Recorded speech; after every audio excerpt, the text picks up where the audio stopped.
I can't see you. I can see your. Is your camera working? All right, I can see you. Yeah. Okay, cool. 1 second. You should be able to see me now. Right, perfect, perfect. Hi guys, my name is Saleh. I'm a doctor by profession. I'm a current intern at Dow University Hospital, and I am also the president at Neuron. It's a pleasure hosting you guys. I did not expect this many people to show up, but this is a great number. I'm fascinated by it actually. It's great news for us, and it gives me great honor to be able to host you on the first webinar of Neuron. And I want to give you guys a little introduction on what Neuron is, how it functions, and most importantly why it's what makes it different from other neurology interest groups. I don't think I need all of you. So we have medical students here, we've got graduates, and all of you are in some way or form, linked to medicine. So all of you must know what an interest group is, what a neurology interest group is in particular. So I don't think I need to emphasize on that. It's all the basic stuff. There's research that's involved. There's a lot of mentorship opportunities. There are academic sessions and educational sessions, very similar to the one that you're currently involved in. And that's what an interest group overall does. There's a lot of networking that's involved, a lot of meaningful networking that gets you a lot of points on your CV. It's important considering how difficult the match has gotten this year. uh, what makes Neuron different from other interest groups is that this isn't limited to one particular college or one particular city per se. With when we were laying the foundations of Neuron, when we were working on the basics, when we were laying the bricks of Neuron, we made sure that we had to lay emphasis on the fact that this shouldn't be related to one particular city or one particular medical college. So students all over Pakistan should be able to access Neuron and should be able to be part of Neuron, so that people that actually want to pursue neurology, or people that are interested in subspecialties of neurology. For example, some people want to go into movement disorders. There's people that are, and Anas and I were actually talking about how Parkinson's and Huntington's and subspecialties where people want to go into fellowships and things of that sort. So people that want to get into neurology, who are interested in neurology, we want them to have access to Neuron overall. There shouldn't be any hindrance or obstacle or any administrative form of issue, which is why we made sure. In fact, when our leadership actually has people from Islamabad, we've got people from Lahore, we've got people from different medical colleges in general. And that was the sole purpose of establishing this interest group, so that people from the entire country we basically wanted it to be a countrywide movement. We wanted it to be like a whole project where everyone can feel equally involved and contribute equally to the cause. And that is what we have been, alhamdulillah, been able to establish here at our interest group here at Neuron. And this is why we've set up this webinar.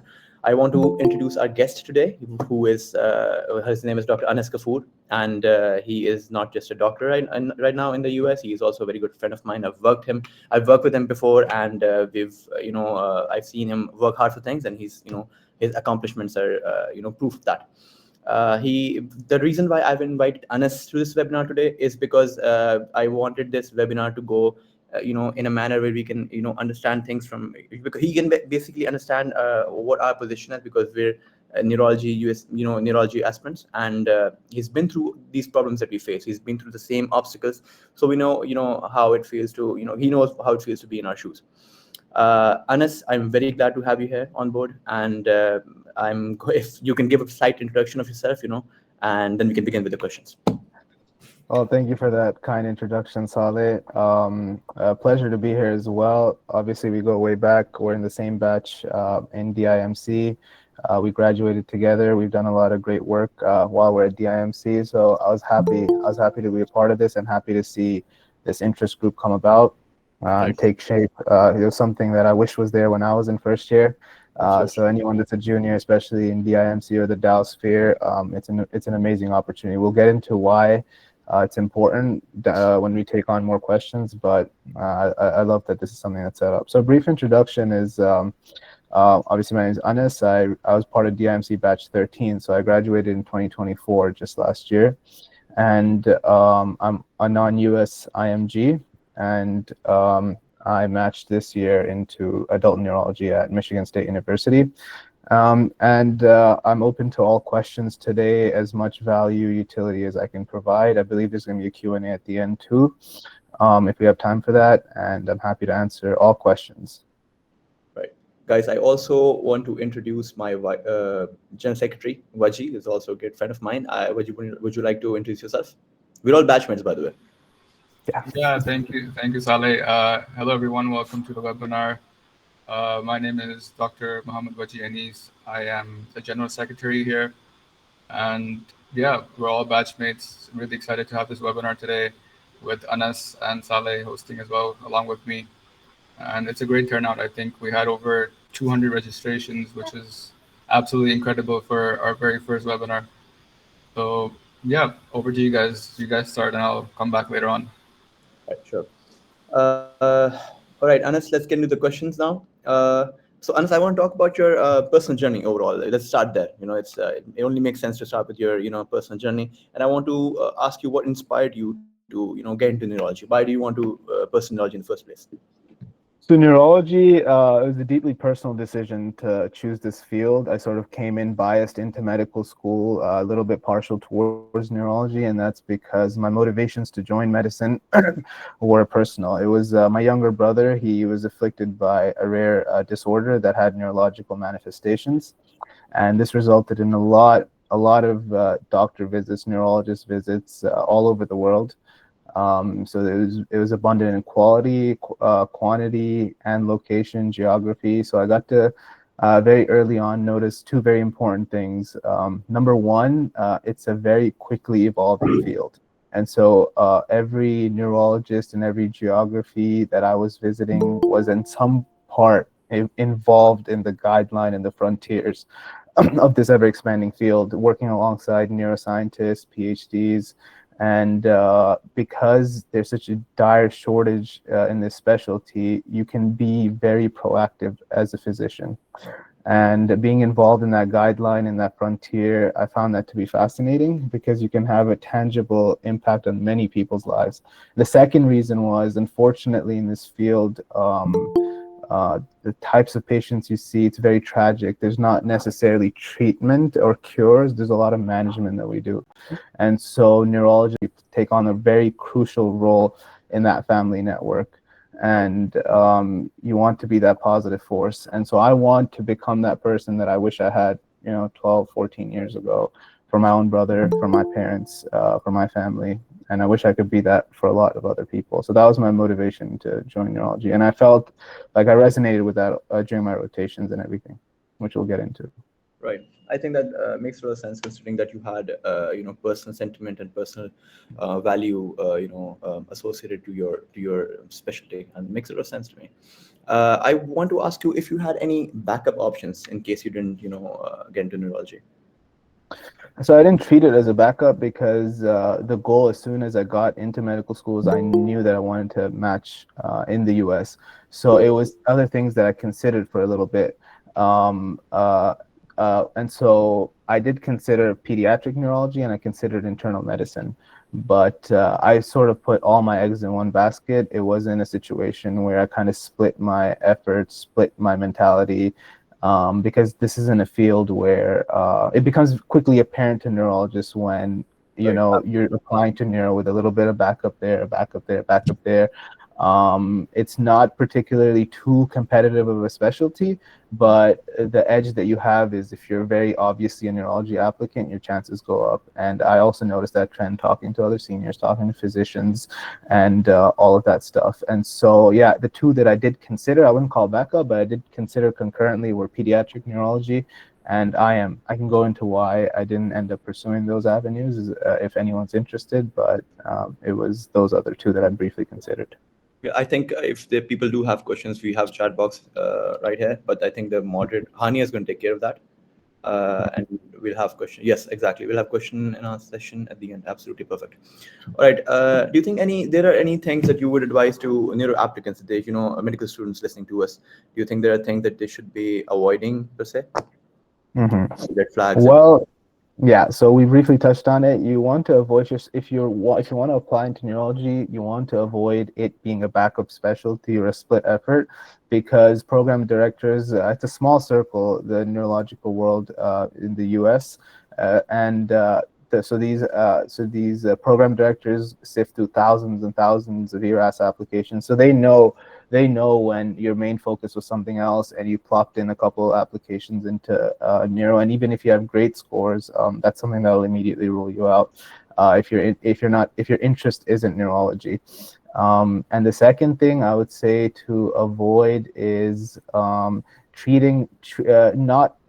understanding what neurology entails, because the ignorance of that will become apparent in your application as well, even if you're only applying to neurology. And for that, to avoid that, you want to be an inspired applicant. And by that, what I mean is during your medical school years or any gap years that you take, don't just study for step 1 and step 2.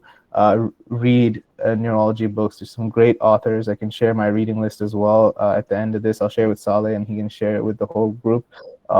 Read neurological books. Talk to patients, talk to families that are affected by neurological ailments. What does that entail?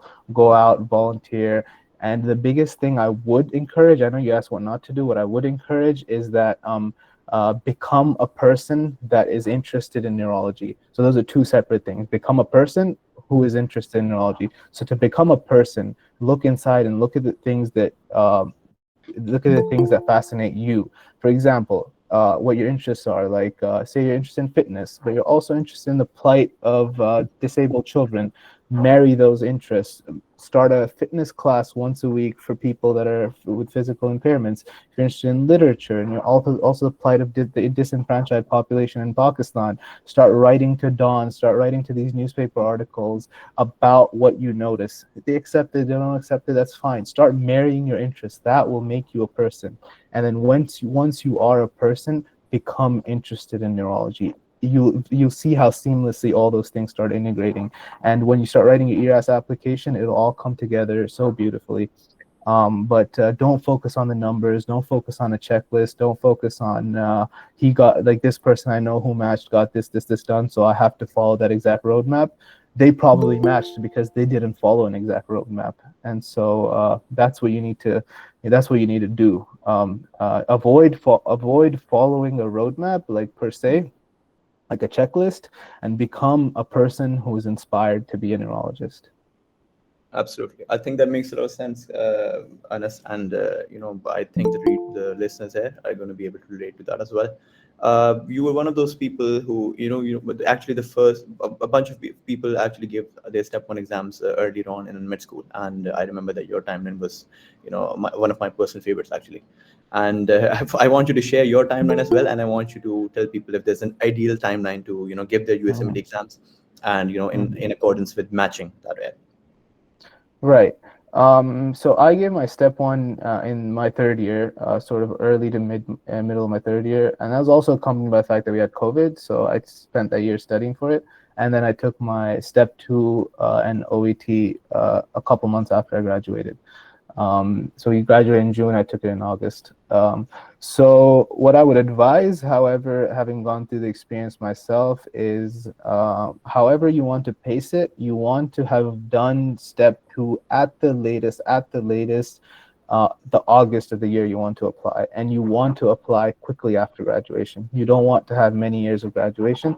1 or 2 is fine, because usually the cutoffs that they draw is at 5 years. But the quicker you are, the more preferable of an applicant you become. So now, for example, say you're graduating in 2025 June. You want to have step 2 completed by 2026 August. By the latest. And the second thing I would advise, which if I could do it differently, I would, is not to introduce a huge gap between step 1 and step 2. Back when I did it, it was scored, so I spent a lot of time on step 1. I don't regret it, because a lot of step 2 is just step 1. I think something like 60 to 70% of step 2 is just step 1. And so you'll be giving your own self an edge if you don't introduce a huge gap between step 1 and step 2. Get right back on it. And especially if you're in med school, it so seamlessly integrates with your exams as well. I know Dow, there's a lot of doubt. People doubt words or questions a little differently. We have a bigger understanding of the medical concepts. It's the studying for the annuals becomes a lot easier as well. And I found that to be true as soon as I did my step 1, 3rd, 4th, 5th years. They felt easier, only because you have a big picture understanding. And so it's not like you're doing yourself a disservice at all by any means. And the third thing is that it's treated like a marathon, not like a sprint. It's not difficult content, but it's a lot of content. So study it, a little bit of it, hack away at it every single day. And when you look back, it won't seem as daunting as it would if you just do it in a sprint of 3 months or 1 month or 2 months. Some people do. So those are the things that I would advise. And yeah, so your goal is to be ECFMG certified before you apply when that September application season opens up. And for that to be possible, at the latest, you want to take step 2, early to mid, but you're risking it August. And then you're perfectly positioned. Especially in med school, you want to position yourself ideally for that September when the application's open. Someone's mic's open. Thank you. Thanks, Anas, for this. Those are some crucial points, and there's a lot to learn there. I want to ask you, you've been in contact with people, who are part of the system over there in the US, and do you think there's a certain cutoff for matching in neurology? Mm-hmm. I'm talking about step 2. Mm-hmm. Well, a lot of programs will I think almost every program will tell you they don't have a cutoff, but they do. Because I've spoken with chief residents, I've spoken with the attending physicians on the panels, and they have no choice but to. I think they have somewhere around 90 to 100 applicants per spot, and then they interview 10 applicants per spot. And so they have to rule it out in some way. So, but community programs don't. Most of them don't. They put a lot of emphasis on your experiences and the rest of your application. A lot of university programs, most of the times they rule out a non-first pass in step 1. So if you fail the first time, it's not true for community programs, but a lot of university programs do. And the second filter they have is on step 2. If they have a step 2 filter, it'll be around 225. Super competitive programs could place it at 230, but it's 225 to 230, that's their range. And the third cutoff they have is year of graduation. The competitive university programs place it at 5 years. So those are in neuro at least, those are the cutoffs that I'm aware of. Right, and I do you think the step 2 CK score is, how important is it essentially, considering that step 1 is now pass fail? And explain to us how step 1 knowledge is actually a very important. People treat step 1 now that it's pass fail. People treating it, they're taking it easy, and that's resulting in a lot of fails as well. So if you can briefly touch on that. So I'll address both things, but huge mistake to take step 1 lightly. I can say that back in my day, when it was scored, step 1 used to be a monster of an exam. And I think that as the years pass on, I'm noticing a trend of people are just prospectively looking at step 2 and not ignoring the importance of step 1. The reason it was a monster of an exam is because the score mattered a lot. It was almost 80 to 90% of the pre-interview selection criteria was just the step 1 score. So that's part of why they went pass fail. It was too much pressure on medical students.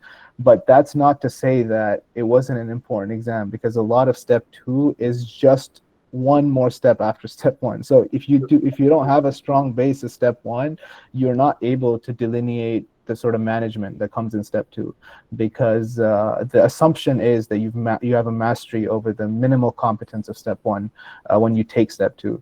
So that's very, very important. What was the first part of your question? I was talking about step 1. How do you think step 1 knowledge actually ties into? I think you've answered that. I think you covered that. Yeah. But the first part of your question, I don't think I addressed it. I asked if the step 2 CK score is now more important. Yeah. So yes. So say if I were to say that 90%, the importance was 90% on step 1 scores, it didn't all just shift to step 2. So programs started treating it differently now. It's not like step 1 was weighed 90%, now step 2 is weighed 90%. They split it. So it's sort of like a lot, like majority of the focus did go on step 2, but a lot of it also shifted to the rest of your application. And especially this season with the introduction of tiered signal systems, a lot of programs openly came out and said that we're reading any applicant that sort of signals us, or we're considering, putting a lot of emphasis on their experiences. And so experiences mattered a lot this season. I'm gonna repeat that. Experiences mattered a lot this season, along with your step 2 score. And it has never mattered this much in the past. And that's why I emphasized in the beginning of this talk to become a person who is interested in neurology, because it'll become apparent. They read through all your experiences. Every single one of my interviews, they asked about my experiences, not just the impactful ones, all of them. And some of my interviews, the entirety of the discussion was just about one experience. And it wasn't necessarily even related to neurology. And I think that went a long way to show that I was a person, which is what they're looking for in these interviews. Right. Anas, I want to shift gears now and talk about research. I think that's a very important topic. And, when we were designing the questionnaires and the forms, we were, overloaded with people asking about research and how many publications are there. So there's is there like a quantitative value to it, or is it more about quality? So I'm going to tie this into, because a lot of people do ask this, you're right. I'm going to tie this into what I said initially at the start of this talk, is that your research that you do must be inspired. There's not a single expectation amongst program directors that you're going to be doing groundbreaking research. Medical students can't be doing groundbreaking research. It's just not, it's not viable, and it's not expected. Nor is there an expectation that you have 10, 20, 30 meta-analysis published. There's not. If there is some, that's great, and they'll talk about it. The main thing is, and this was true with all of my research, I only had one meta that was published after I applied, so I don't even think I included it in my ERAS application. I have 5 research experiences. Most of them were just letters to the editor, and I think one of them was a research article. But the most important thing with mine is they were all inspired by things around me. So my first research publication was the effect of COVID lockdowns on the mental health of the parents of disabled children, because that's something I saw happening around me. The second publication was in the gender-based violence in Pakistan that I was noticing amongst patients in our ward visits.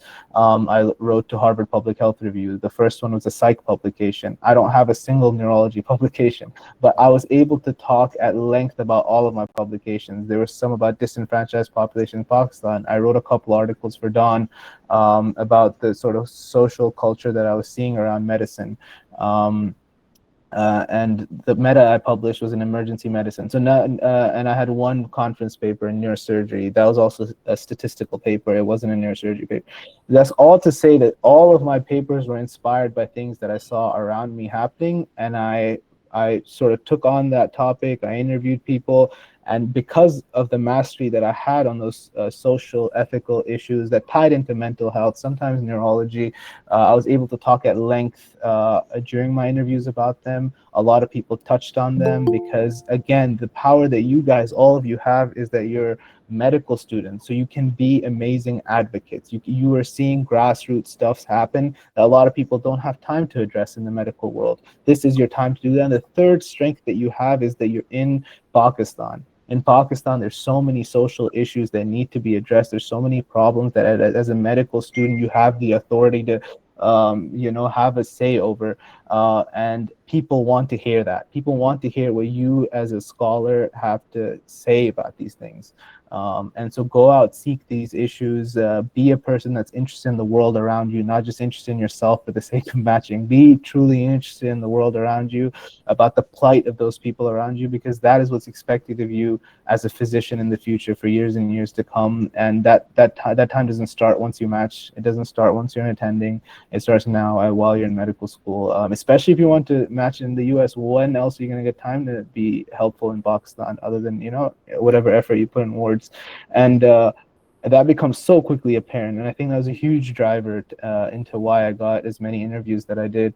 A lot of them, a lot of programs that interviewed me said that even if you don't match with us, we want to do research with you when it comes to a certain population group in Pakistan, and how those issues translate into the first world, into pockets of the first world where gender-based violence does exist, TGNC populations are discriminated against, and all of this was only possible because this was work I was interested in. If I just did metas and metas and metas, it would feel very disconnected to who I am, because that's something that you do when you're creating guidelines and running RCTs and all of that. Sure, there's some statistical and educational value in it, but right now you guys are advocates in a third world country, and there's a lot of work that can be done. Absolutely. I think if you're layering your CV with tons and tons of meta-analysis or RCTs or whatever, research articles in general, I think that doesn't make sense unless you're an inspired individual. Even if you have a few articles, but you can talk about them in as part of your CV and under the section of meaningful experiences. I think that makes a lot of sense, and I think program directors see right through you. They see right through if you 100%. 100%. And one more thing I'm going to say is that your ERAS application should be a story that makes sense. Exactly. It can't be a lot of fragmented things. Are you like, when you take a step back and be, who am I? Am I a person that advocates for people? Am I a person who's very statistically and scientifically driven? That'll attract different sort of interviews, but that should make sense with your whole application. Because I know a lot of people even in Dow that have been publishing since second year, and more power to them, because that's the type of people they are. But there should be some cohesion amongst your whole ERAS application. It can't be you're a person that has nothing to do with numbers and statistics, but you have 20 meta-analysis, and you're like, second last author in all of them. Then you're getting it done for the sake of getting it done. If it's apparent to me, it's 1000% apparent to the program directors. Absolutely. I think what the current trend is that we've started to see match applicants as a numerical value. We're not numbers. It shouldn't be numbers.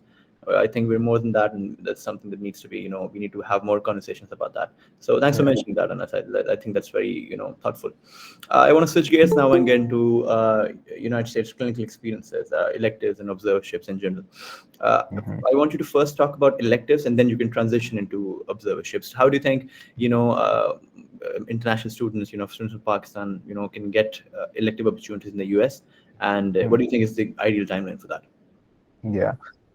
So electives are some of the most important things that you will do as a neurology applicant, because they'll expose you to the world of neurology abroad in the US. You'll get direct experience with attendings. You'll know what the attitude of medicine is in the US, which is very, very different from Pakistan, and you'll build your network through your rotation. So it's a very important part of your medical school and applicant journey. That is why I would say that don't do it too early. Don't rush it.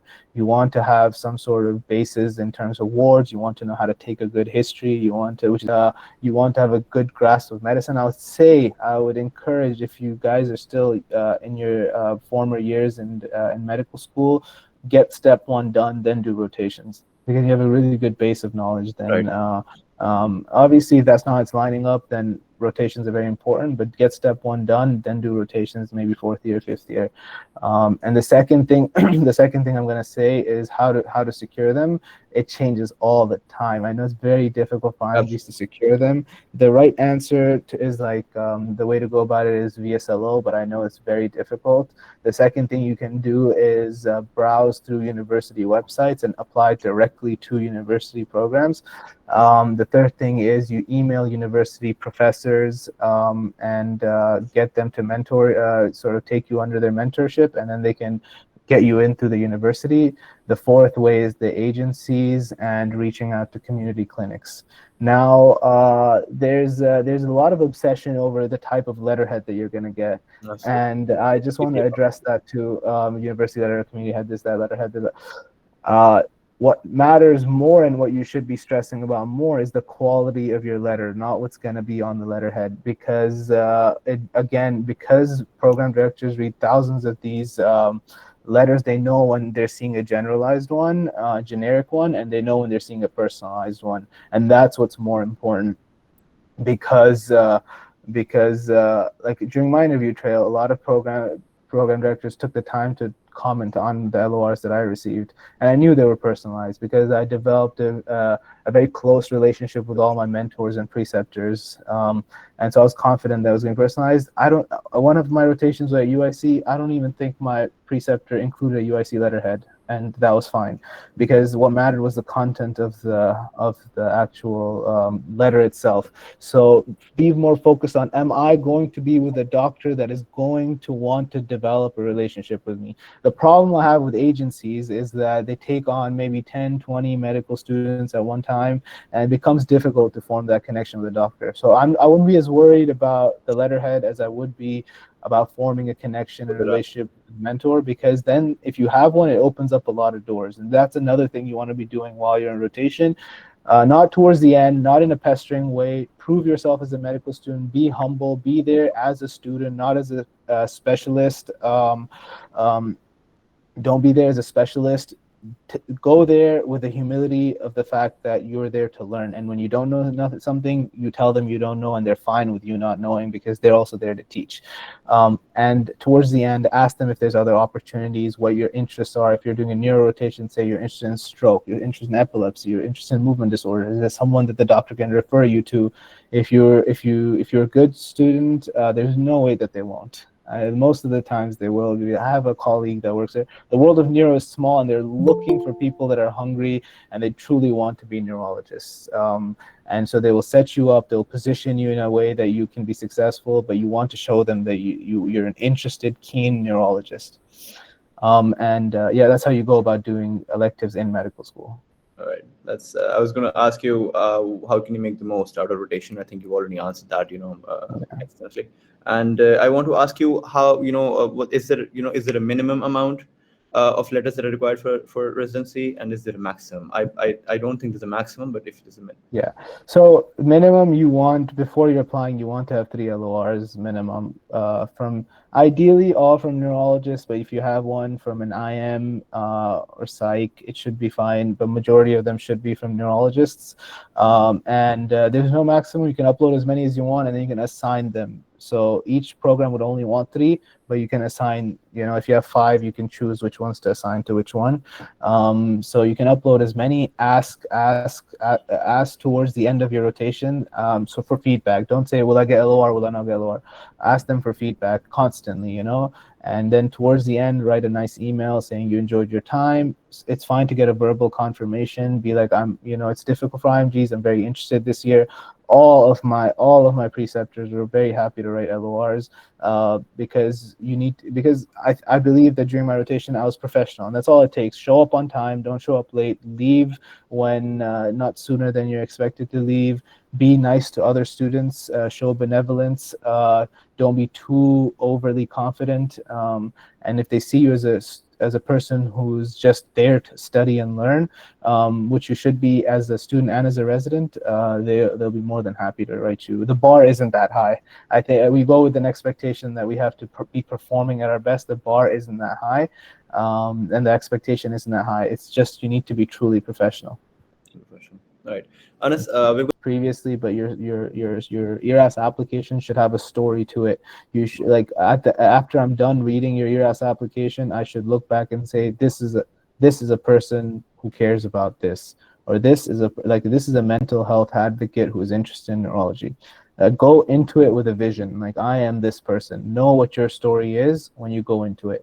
So that brings me to my second point. Don't be too split. Don't be doing everything for the sake of doing everything. You're involved in every single advocacy group on campus. You're involved in med ed. You're involved in your batch work, like your CR stuff. If you're involved in too many things, it comes across as too cookie cutter and filler stuff. It's just filler stuff, and you can't reasonably be giving your all to everything. Then it's just the fact of life, right? If you're involved with 10 clubs on campus, you're not being involved in 10 clubs on campus. You're just doing that so that they're placed on your CV. Like Saleh and I ran the emergency medicine interest group, and that was already a lot to deal with, just one thing, you know. And but we could talk at length about it if we needed to. And so that's what I'm trying. Whatever you do, commit to it. Decide very carefully what you want to do and throw your all into it, because you want to be able to talk at length about it, and it should come from a place that you care about. So your ERAS CV should be a story. Now the experiences, you get, I believe, 9 experiences and 1 impactful one. And at the minimum, your impactful one should resonate with the reason that you chose neurology. And all your other reasons, yeah, sure, they could be neurology related. They could also be talking about who you are as a person. I talked about boxing. I talked about some freelance work I did during COVID. I talked about other things that didn't necessarily relate with neurology. And one of my interviews, the entire 20 minutes was just spent talking about boxing. And so that just goes to show you that they're looking for people. They're looking. You must first become a person who is then interested in neurology. Like I said, always go back to that low resolution thinking. Am I a person I would like to have a conversation with? And so that you need to take a step away over score obsession, over checklist obsession, over all those, and try to invent yourself as a person. All the interests will then come naturally. Go into ERAS knowing you're going to match. Don't go into it with, oh, if I include this, it'll reduce my check. Go into it, you're already a neurologist when you're applying. When you start typing your first experience, you're already a neurologist. Believe it, and then see it that way. See it like, okay, I'm already in neurology. Like I'm basically there. So if I'm a program director, what other things would I just need to prop myself up?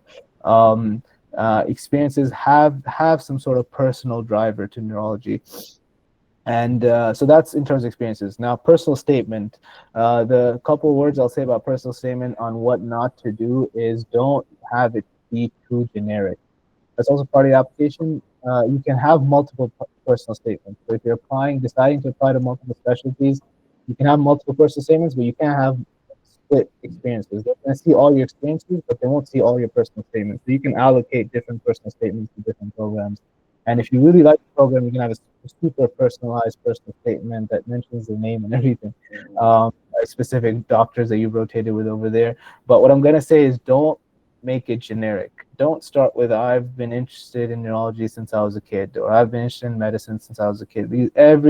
All 10,000 applicants were interested in medicine since they were children. Make it something that's different, make it something that's personal. So that brings me to my second point about the personal statement is don't have ChatGPT write all of it. It's not explicitly against the rules, but you'll be disadvantaging yourself. ChatGPT very easily reads like ChatGPT and doesn't know you better than you know yourself. Even though some of the sentences it writes, you might say, "Oh, that sounds like a nice sentence." It's not you. That sentence is not you. It's an amalgamation of everything you found on the internet and it pieced it together. So it'll immediately become generic. Use ChatGPT either to brainstorm ideas or to fix your syntax and grammar and spelling, but don't have it write your whole personal statement. You're immediately discounting a good chunk of your application. So write it yourself, then put it through ChatGPT to fix the grammar and any other ideas you want to brainstorm. But please avoid writing the whole thing. It's going to be tempting when you're applying. Write it. Avoid using it to write the whole thing. I know a lot of people are going to be asking what sort of experience they should include, what they shouldn't. That again, it's difficult to realign your thinking this way, but that is my whole point. I cannot tell you what experiences to include because then it'll be my experiences and not yours. They should go around and find something that inspires you, and I'm sure you have a lot going on in your life that you could tie into. And don't shy away from it. Don't shy away from you have an uncle that you've taken care of for the past 6 years who lives at home with you. That is you being a caretaker. How did that move you? How did that affect you on a micro and macro level? Don't discount those little things that you do for people every single day. Make a story out of them because that is part of you. But what you should avoid in your experiences is talking too much about politics or religion, because that's something that's looked down upon because the field is secular by nature. So don't include anything that's too religious or too overtly political. Other than that, everything is on the table. I would say split them, have half of them relate to neurology, half of them something that makes you you. And you can tie anything to neurology. You can even use ChatGPT to think of ideas of how does this tie to neurology. I tied my boxing to neurology. I tied some voiceover work that I did. I tied it to dysphagia and like neurology. There's a lot of connections you can make to anything that you do to the world of neurology. But look into yourself and see what are the things you do every day, pretty much. I think with the use of increasing use of ChatGPT has honestly backfired. We can, in my personal opinion, I think we can use it for in order to generate ideas, like you mentioned. But it's actually really a bad idea to actually copy word for word stuff from there, add it into your personal statement. But yeah, it makes a lot of sense. There's a lot of thought provoking stuff, and I'm actually now. What's going to happen now is that I'm going to turn off my camera. Vaji is going to take the floor, and he's going to complete the rest of the webinar. And I think we have time. Yes, we might need a third link, but we've got time. Vaji, you have the floor. Please continue. Yes, thank you so much, Saleh. A great interview so far. Thank you so much, Anas. Yeah, we'll just dive right into it. So we'll talk more about the residency application and the pathways and all that. So firstly, why do you think neurology applicants, relatively fewer neurology applicants, match into residencies compared to other specialties like IM, FM? Well, I think the percentage of match is similar to IM actually, but it's fewer because there's just fewer neurology residency positions available. There's fewer spots. It's not as many spots as IM or FM. The percentage, however, is similar. The reason not many match from Pakistan specifically is there's not a huge conversation about neurology in Pakistan. When you enter from first year, I've been hearing it around me, around different medical schools that I've visited, around different medical students. So all been IM, FM, PEDS, a little bit more interest in psych. Neurology, there isn't a huge conversation. There isn't a huge neurology setup in Pakistan either. You don't have epilepsy monitoring units. You don't have long-term monitoring for EEGs. You don't have extensive experimentation when it goes to movement disorders. You don't have the neurosurgery, neurology overlap when it comes to stuff like deep brain stimulation and RNS and all of that stuff. Brain mapping. There's so much cool stuff being done in the world of neurology in the US. You just don't have that in Pakistan. So that doesn't elicit too much of a conversation. And the third reason is, and I guess this is only natural, but a lot of medical students are reactive as opposed to proactive. And so they fear putting all their, eggs in one basket, so to speak, because again, they think that fewer people match, but the percentage is the same. And you can augment that percentage by showing that you're truly interested in neurology. And that's what discriminates a regular applicant with a good score versus a medium score applicant who's truly interested. And I would say it's worth it. It's worth giving it that shot, especially if you guys, I urge you to do neurology rotations. Throw yourself into the world of epilepsy, throw yourself into stroke. It's exciting. There's a lot of good stuff being going on. Then you can, a lot of Pakistani applicants are disadvantaged because they can't talk about the experiences like that. They can't say, I spent 2 weeks in an epilepsy monitoring unit, watching the videos, correlating it to seizure characterization, because you don't have that technology in Pakistan. You can't talk about it during medical school. You can't talk about brain mapping or the work you've done with neurosurgeons when it comes to working up seizure patients for, neurosurgical interventions. And this is why you need to be proactive when you go out into your rotations. Get all those experiences. Go on and say, okay, actually, I want to spend a week in an EMU. Part of it is going to be the reading list I'm going to share. There's a whole world of neurology out there. It's one of the most technologically advanced fields as well. And because it's the brain, you're dealing with the brain. And a lot of those work against Pakistani students. But if you can overcome that, you've already positioned yourself as a potentially successful applicant. Yeah, spot on. I think a lot of people, there's this stigma that neuro is very hard. I remember back in when it started writing, it was this whole, it was this crazy field that we don't know how to tackle it because it was completely different from our first year Grey's Anatomy. We had to buy a whole separate book, and people started watching all these videos, like going into Dr. Najib and whatnot. But yeah, I think if you really are interested, then it's exciting. On the application process, how many residency programs should we apply to, and how do you identify which ones are good, which ones are a good fit for you? Yeah, so with this, now you have to be very smart about it because the whole game has changed since the introduction of signals. A lot of recent changes happened. Step one, when pass fail, they introduced signals into the application process, and geographic location started mattering a lot more. And so you have to play this very smart now because neurology, you get 5 signals. There's no tiered system yet in neurology. They all hold equal weights. All signals hold equal weight. And you need to understand the motivations of the programs that you're applying to. Community programs have completely different motivations for hiring applicants than academic programs, and the academic community ones have different motivations. So you need to get into the head of the program. A lot of community programs, for example, they don't just want to interview you for the sake of, oh, you might be a resident here. They want to know, are you going to even interview with us? Are you going to do fellowship here? Are you going to stay here? They want neurologists to stay because there's such a dire shortage of neurologists across the US that they don't just want to train you, they want to keep you. They want to keep you either in their hospital or in their geography, in their city. They want to attract you to it. And so you need to play towards that. You need to, if you think you have a good geographic connection to a place, let's just say Chicago, for example, you have a good geographic connection to Chicago. You first of all make that one of your 3 geographic preferences, that region.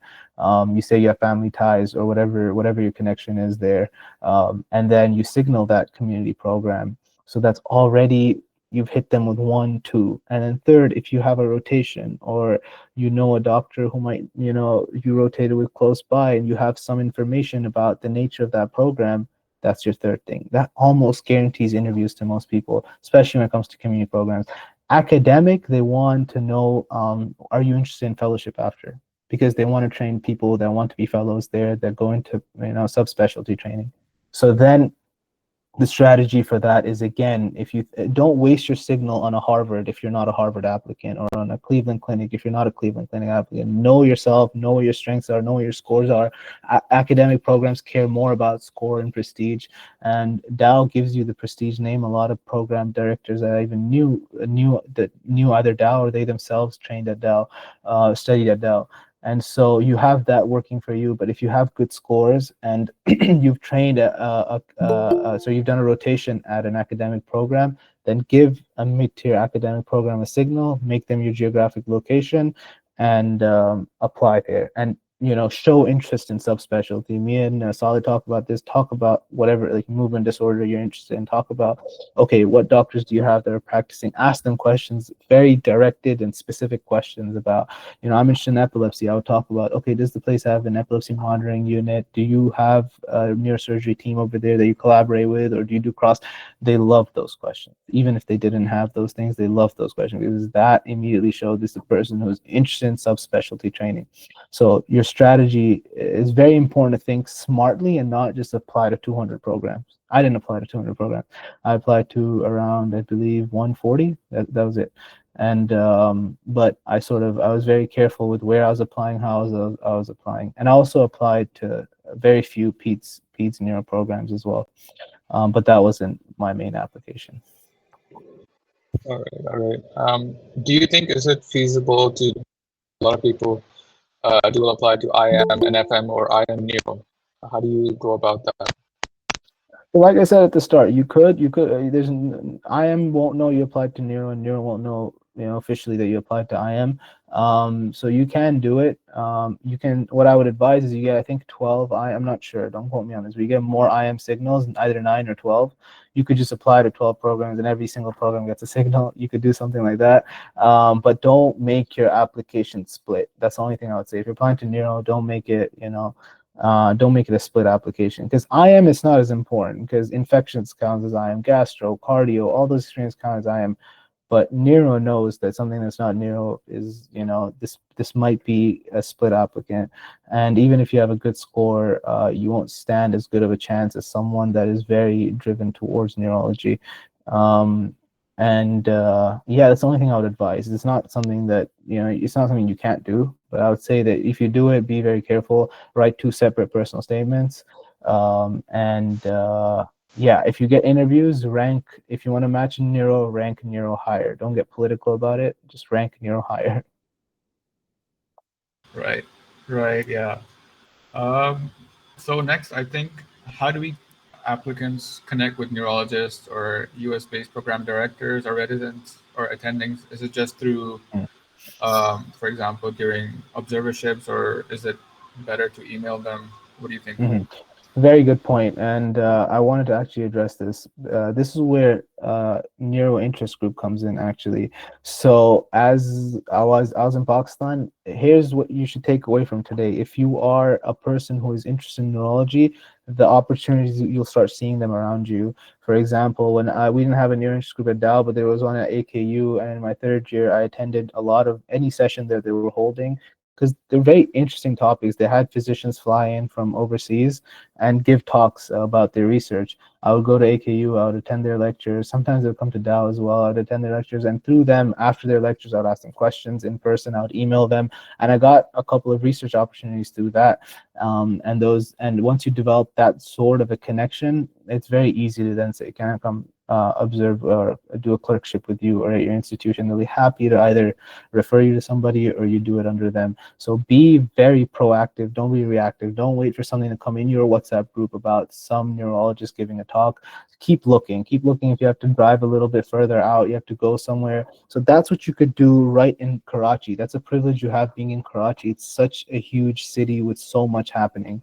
So you can be very, very involved. A lot of international speakers give talks. If not in person, they'll give them virtually. Attend them, ask them questions, follow up, then follow up again. If they're not replying, follow up a third time, ask for research opportunities.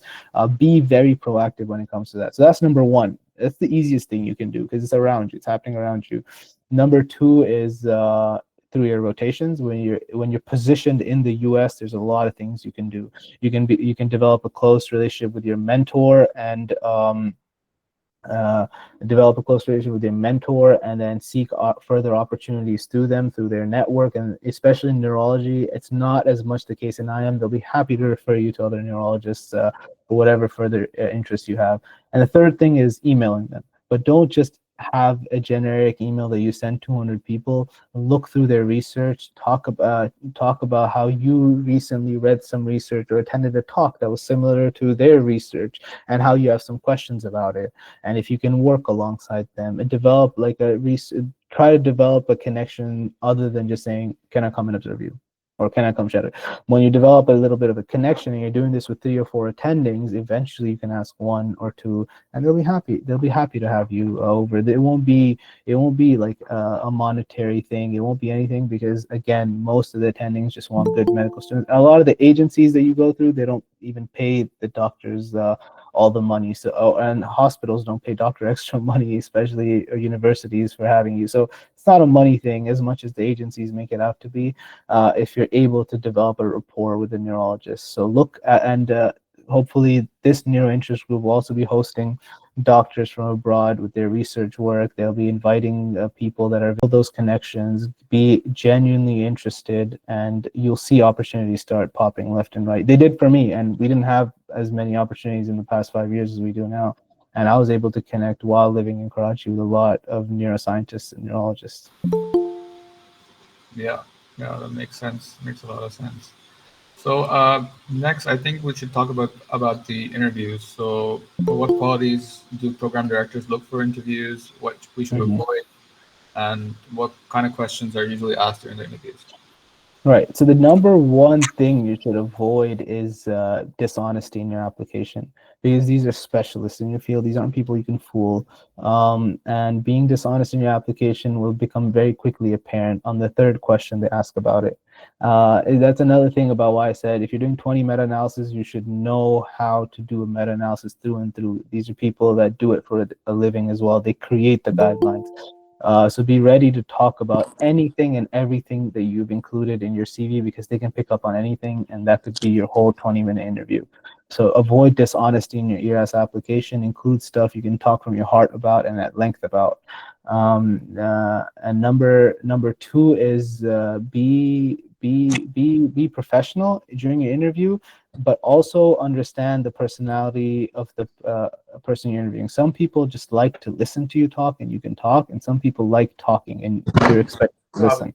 So the whole idea of the interview, the whole idea the whole idea of the interview isn't. किसी का भी knowledge ही मिलती है neurology के जो match किए ना सब वो बताए न्यूरोलॉजी को किस तरह मैच करना चाहिए तो ये दिखा दिखा Can you turn off your mic? Can you turn off your mic, please? Okay, thanks. Shafe? Yeah, so the whole idea of the interview isn't just to be a mouth filler where you just keep talking and talking and talking just for the sake of covering time. That's not the idea, and that's not why you're being interviewed, just so you can talk for the sake of talking. Your conversation needs to be meaningful, and don't cut off your interviewer while they're asking you a question, even if you know what they're talking about, even if you're a specialist in the thing that they're talking. Let them speak, let them finish their question, show them, because a lot of interviews now are only one of my interviewers in person, the rest, all of them are virtual. So show them cues that you're listening, nod your head, be professional, dress appropriately. It's a suit and tie for every single interview for men, and formal clothing for females as well. It's one of the most formal interviews you're going to give. So always start professionally, and then try to understand the personality of your interviewer, and then manage your corner. Always start professionally. Keep it light. Don't be too strict about it. Start off talking about the weather, talking about what's going on in your city. You don't need to dive into your whole bio data immediately. Keep it light and naturally move into it. Practice conversations with your friend, because it's just like talking to anybody else. And they don't want to be talking to a robot. They want to be talking to a human being who's able to, crack appropriate jokes at appropriate times, who's able to move along the conversation, who's able to listen carefully and profoundly, and ask profound questions at the end of a conversation. So those are my tips. Just be a good conversationalist, read the room. A lot of doctors are professional, especially in academic programs, and some doctors like a little bit more of an informal chat. Try to understand which doctor you're talking to. Always listen, and don't just try to fill up time by just talking and talking and talking for the sake of talking. Have some value to what you're saying. And yeah, be relaxed. Right. Okay, so finally, I think, what are the fellowship opportunities that we can have after a neuro residency? So many, especially if you're in love with the field. There is so much stuff you can do as a neurologist. Because there's a dire shortage, you don't even need to go into specialty. You can immediately be hired as a neurohospitalist, or neurologist, outpatient, inpatient. You can do anything you want right after residency. If you want to pursue fellowship, you can go into epilepsy, stroke, movement disorder, cognitive, neuropsychiatry. You can go into you can take a research path afterwards and become MD, PhD. You can just stick to outpatient clinic. You can, and there's the new specialties. Oh, neurointervention, that's the longest one, 3 years. And then there's new subspecialties. Again, it's an evolving field. New subspecialties, depending on what program you are, keep coming out as well. So there's unlimited stuff you can do afterwards. You can also become double board certified in psych afterwards. So there's a lot of stuff that you can do afterwards. And look into it, read into what fellowships are out there. So when you're on your interview trail, you're motivated more than just being to residency. Say you're open to everything, but I'm a little bit partial towards, say stroke or epilepsy, and talk about that. All right, and I think we'll just end with the final question here.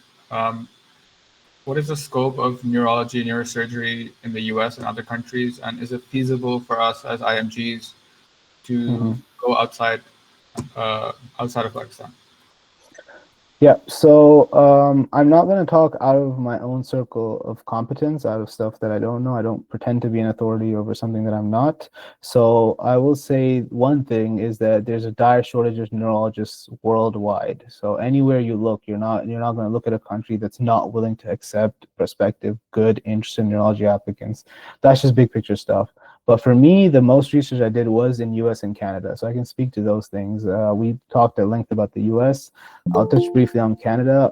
The one thing that rules a lot of IMGs out is, for Canada, you need to be either a Canadian permanent resident or a Canadian citizen to be able to apply to the match. It's called the CARMS. And they have one exam, not two. It's called the MCCQE.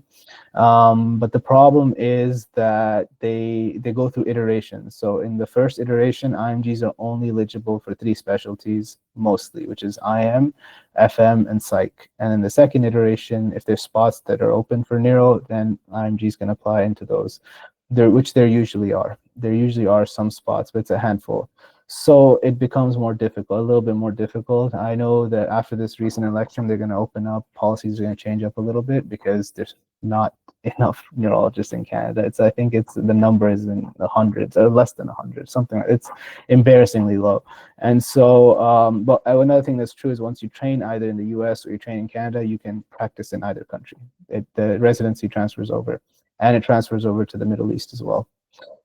So yeah, North American residency is a powerful one across the globe. Right. So thank you so much for this session. I think we had a great discussion. I think we have time for Q&As. Yeah, we'll get into the question and answer session. Yeah. Just a second. Just a second. We've taken a lot of. We have a lot of questions. Yeah, I think. Yeah, I have them on the group. No worries. All right. So Sidra Fatma asked us that you were the first person in our batch to give the step 1 exam, start the journey. So prior to starting medical school or maybe in first year, how did you basically find this pathway so early? That's what you asked. So like I said, when I came into medical school, I knew I wanted to I was partial towards neurology, and I knew I wanted to practice in the US. And that's nothing against Pakistan itself. I just knew that I would, like I said, the residency itself is very powerful. And so I started researching pathways before I was even in my first year. And so it's not something that was an afterthought. It was a thought that I had before going to medical school. And even now, if you're in your third year, even if you're in your second year, even if you're in your fourth year, if you're able to sort of alter your mindset now, you'll still be positioned perfectly for your application. Because all the resources that are now out there is invaluable. And it's not that you needed to be thinking about it years ago. I just happened to do all those things because I was thinking, I knew this is what I wanted to do before coming in. And if now after this webinar, this is what you want to do, then you're already perfectly positioned as well. Right. Mohammed Junaid asked us, is it true that we can apply for the match during the final year of medical school before graduation? If we have completed all the necessary requirements, and what the minimum essential components that should be included in our CV to be considered for a residency position? You can't. So Dow is very unreliable as to when they issue their diplomas and all of that. You can, but you most likely won't be ECFMG certified. Very likely, actually, won't be ECFMG certified by the time applications open up. And secondly, most likely will match in SOAP. That's most likely what the outcome is going to be. I know some students that tried it. Either they didn't get interviews or they matched in SOAP. So if you're willing to just match anywhere, or then you can do it. But if you want to build up a strong application, give yourself some breather. Give yourself those few months after graduation. Create a good CV, become ECFMG certified, maybe even take step 3. That way you're sacrificing a couple months. Experiences should also include your rotations. So if you've done 3 rotations, at least include 2 of them. That's how they're going to know you did rotations, through your experiences. So siphon off around 3 of them for your rotations, 2 or 3 for your personal stuff, the rest related to all the neuro stuff you've done or the advocacy stuff you've done. Also just know that your strength, it's not your weakness that you're coming from Pakistan, it's a strength. You bring a lot to the table. You can talk about that. You can talk about how it's a resource scarce country, so you've had to rely a lot more on your physical exam, on your history taking, and that's taught you to be resourceful in many other components of your life. Talk about how you've leveraged that resourcefulness, and you can talk about so many things because of that. All right. Haris Cool Gamers Zahir has asked us, what experiences did you talk about in your interviews? Okay, so I talked about a few things. I talked about my rotations, like I mentioned. I rotated at WashU in the epilepsy unit. So any epileptologist I talked about my rotation experience and how great it was, and the questions that come out of that and the conversation flows. I did the pediatric neurology elective at UIC. I talked about why I wasn't pursuing pediatric neurology. My reasons were very sound and grounded and scientific in a sense, so we could hold a fruitful conversation about that.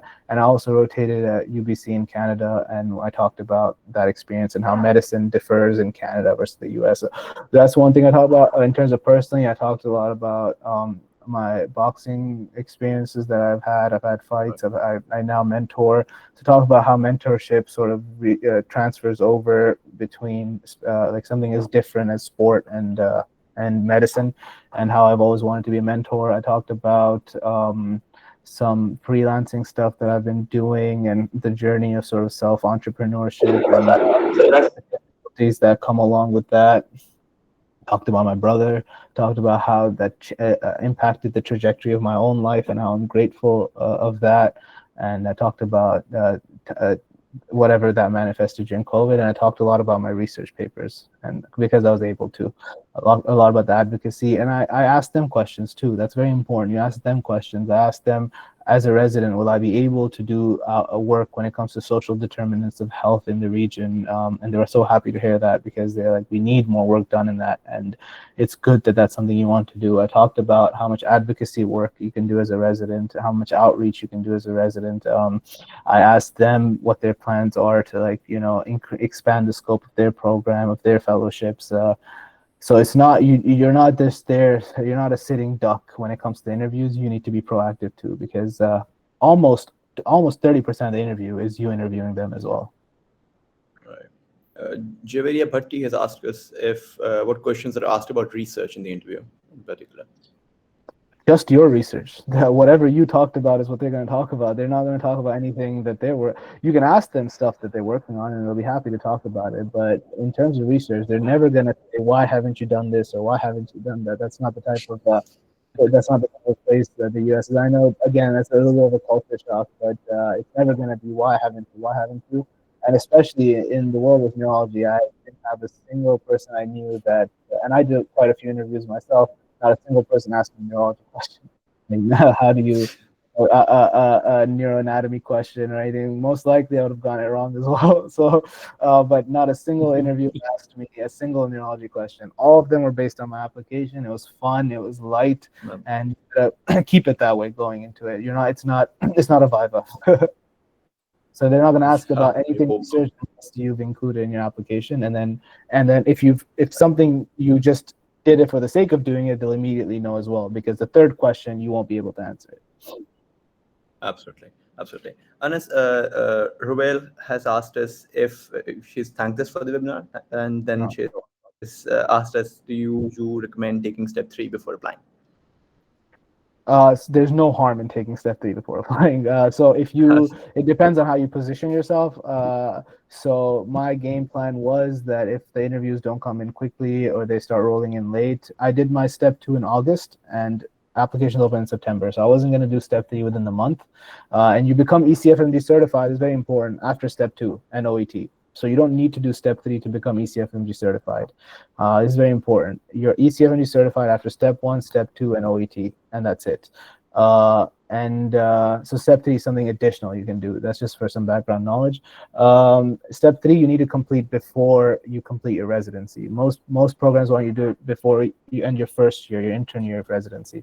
So in terms of doing it, I would say you're doing yourself no disservice by doing it. It's great. It's that little boost. If you need that little boost, if your step 2 score might be a little weak, or you don't have a put together CV, or whatever it is, if you get step 3, it's that little bump. It's always that little bump. They know, okay, that's something we don't have to worry about. And it's good for you too, because it's also something you don't have to worry about. And the cherry on top is just keep your receipts. Most programs pay for it. So you can just get yourself reimbursed once you match, which all of you will.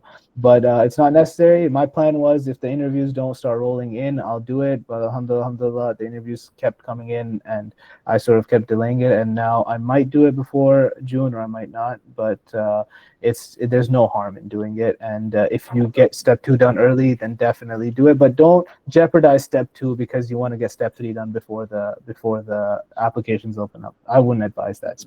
Take your time with step 2. Because clearly step 2 is more relevant and more important to your application. For Right. sure. Yasser Aziz has asked us, please explain the types of programs we should apply for, such as IM preliminaries and neurology programs. Additionally, can an internal medicine resident switch to neurology? Really good questions. So you can apply to IM prelims, but then you can't. So it's very hard to switch right into PGY2. So the way neurology residency is structured, your first year is IM, and then there's 3 years of neuro, right?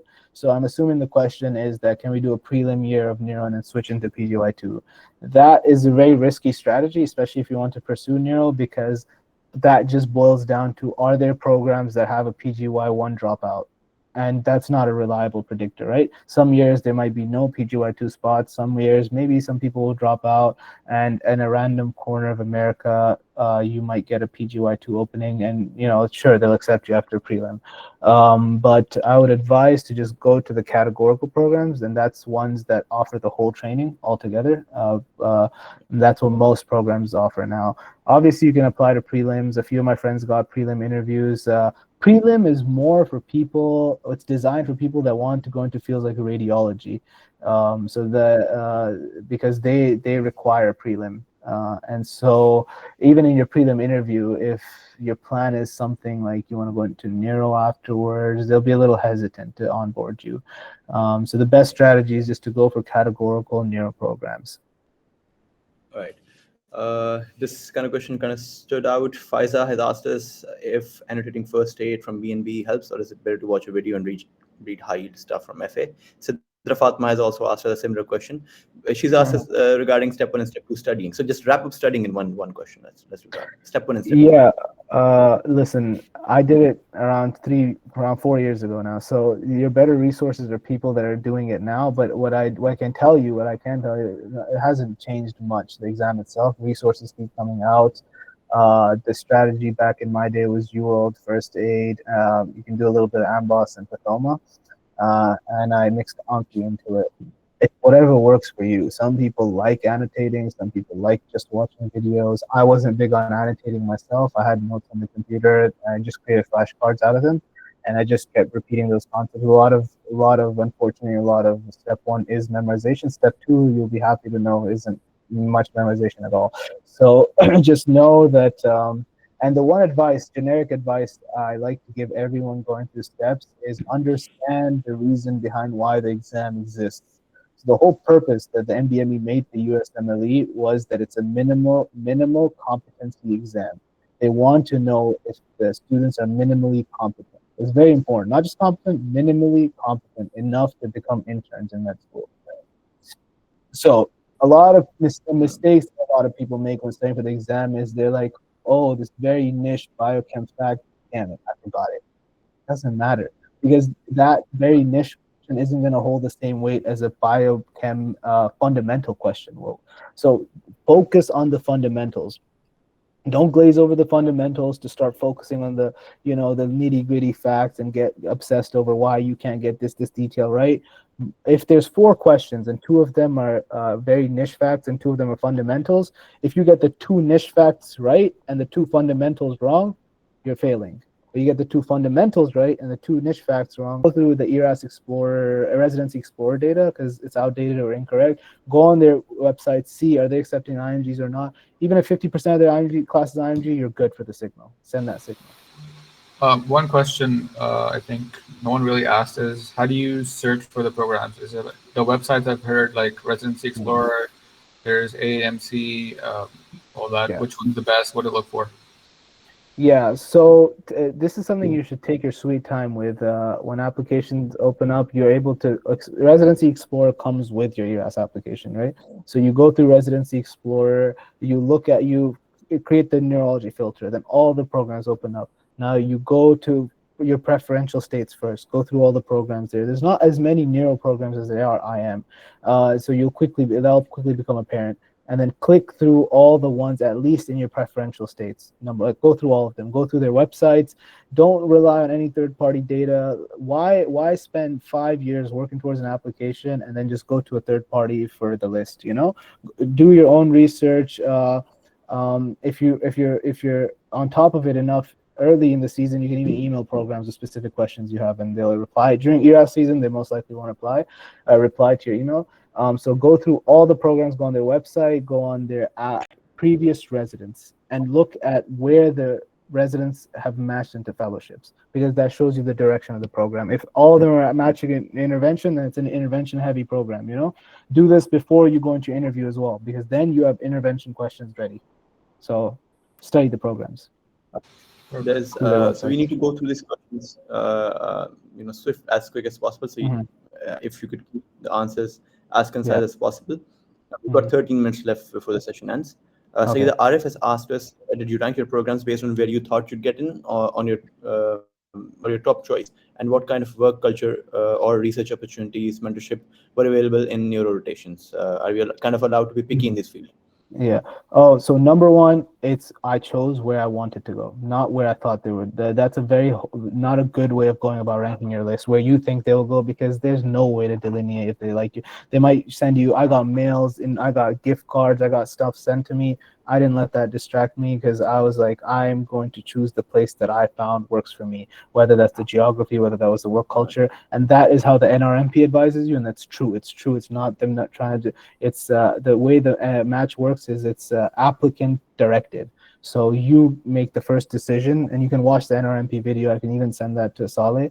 It's applicant directed. So you will be shooting yourself in the foot if you're trying to get into the head of the residency program, because there's no way to tell how they're thinking, despite any positive email they might send, a mail they might send. So always go by your feeling, your gut, what you want. And the second is during rotations, depends on if you're a university.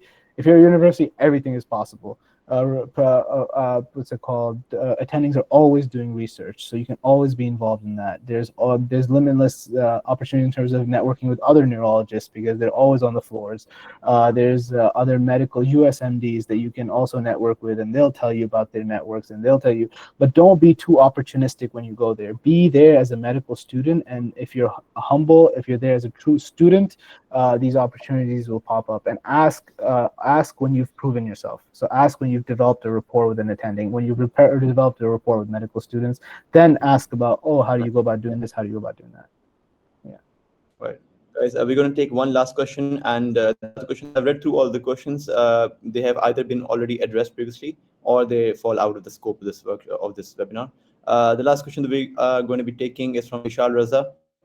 He's asked, what are your thoughts on doing a house job before undergoing the match process? Would you recommend doing an internship here, coming from someone who's planning on working overseas? So that depends on how you're going to explain your 1 year. If you have a 2 year of graduation, if you're doing some research, it all just comes down to, it could be a question on the interview. So what did you do during that time? If you say you're doing house job, great, you can talk about your house job. If you've been doing research work at AKU, I know AKU is open to having research participants in their neurology department. You talk about you're doing research. Like, you just have to be busy. You can't just be doing nothing for 2 years and expect the program to.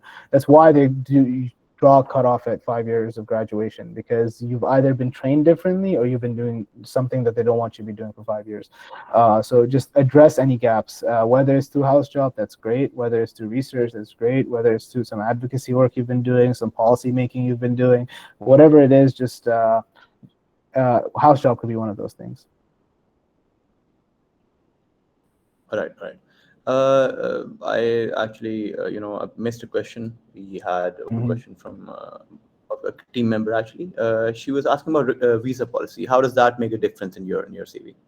Yeah, I had a couple of interviews. I had a couple of interviews that offered H1B, some offered J1. I didn't let it sway me in one direction or the other too much. Just know that it's most likely going to be J1, and J1 has a return to home for 2 years policy, which can be waived if you want to work in a rural area after your residency for 2 years. So there's ways around it. Just for now, don't let the visa policies, again, this is very volatile times, they're changing, so don't let that dictate your decisions. Again, decide where you see yourself in the next 4 years and maybe even afterwards, and decide based on that, not something as fragile and as changing and evolving as visa policies. Another thing I'm going to say is I'll leave my email address with Saleh as well. If you guys have any other questions, feel free to reach out to me, and I'll do my best to get back to you through that. Right. Guys, that's